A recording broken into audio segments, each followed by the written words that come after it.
A Japan Journal Special Report. Juneteenth 2022. The Proclamation. Written and produced by Mal Adams. I mean, one of the interesting things about Juneteenth, you think about it's June 19th, 1865, right? And you think about what follows. You think about the violence in Memphis, the violence in New Orleans. I mean, massacres, Stephanie. You think about the way in which the Confederacy, in some ways, is still fighting the war.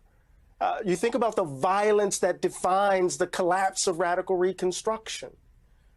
By 1890s, over 53,000 Black folk have been killed, who not just in these wild spectacle murders or mass murders, but in the attack on poll workers, in the attack on Black folk who work for Republican parties, in the coups that took place across the South, right? So political violence has been as American as apple pie and buffalo grass. So a holiday isn't going to stop it, but it could create the occasion for us to understand it and perhaps imagine ourselves differently. A proclamation on Juneteenth Day of Observance, June 17, 2022. After the Union Army captured New Orleans in 1862, slave owners in Confederate states migrated to Texas with more than 150,000 enslaved Black persons. For 3 years, even after President Abraham Lincoln issued the Emancipation Proclamation, enslaved Black Americans in Texas remained in brutal bondage, immorally and illegally deprived of their freedom and basic dignity. On June 19, 1865, over 2 years after President Lincoln declared all enslaved persons free, Major General Gordon Granger and Union Army troops marched to Galveston, Texas, to enforce the Emancipation Proclamation and free the last enslaved Black Americans in Texas.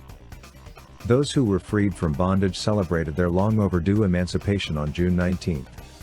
Today, our nation commemorates Juneteenth, a chance to celebrate human freedom, reflect on the grievous and ongoing legacy of slavery, and rededicate ourselves to rooting out the systemic racism that continues to plague our society as we strive to deliver the full promise of America to every American. This Juneteenth, we are freshly reminded that the poisonous ideology of racism has not yet been defeated, it only hides.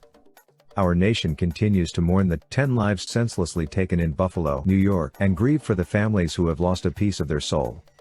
As we confront the awful reality of yet another gunman massacring innocent people in the name of hatred, racism, and fear, we must meet this moment with renewed resolve. We must stand together against white supremacy and show that bigotry and hate have no safe harbor in America. Juneteenth is a day to reflect on both bondage and freedom, a day of both pain and purpose. It is, in equal measure, a remembrance of both the long, hard night of slavery and subjugation, as well as a celebration of the promise of a brighter morning to come. On Juneteenth, we remember our extraordinary capacity to heal, to hope, and to emerge from our worst moments as a stronger, freer, and more just nation. It is also a day to celebrate the power and resilience of Black Americans, who have endured generations of oppression in the ongoing journey toward equal justice, equal dignity, equal rights, and equal opportunity in America. Last year, I was proud to sign bipartisan legislation establishing Juneteenth as our newest federal holiday, so that all Americans can feel the power of this day, learn from our history, celebrate our progress, and recognize and engage in the work that continues. Great nations do not ignore their most painful moments, they face them. We grow stronger as a country when we honestly confront our past injustices, including the profound suffering and injustice wrought by slavery and generations of segregation and discrimination against Black Americans. To heal, we must remember. We must never rest until the promise of our nation is made real for all Americans. The emancipation of enslaved Black Americans was not the end of our nation's work to deliver on the promise of equality, it was only the beginning. On Juneteenth, we recommit to our shared work to ensure racial justice, equity, and equality in America.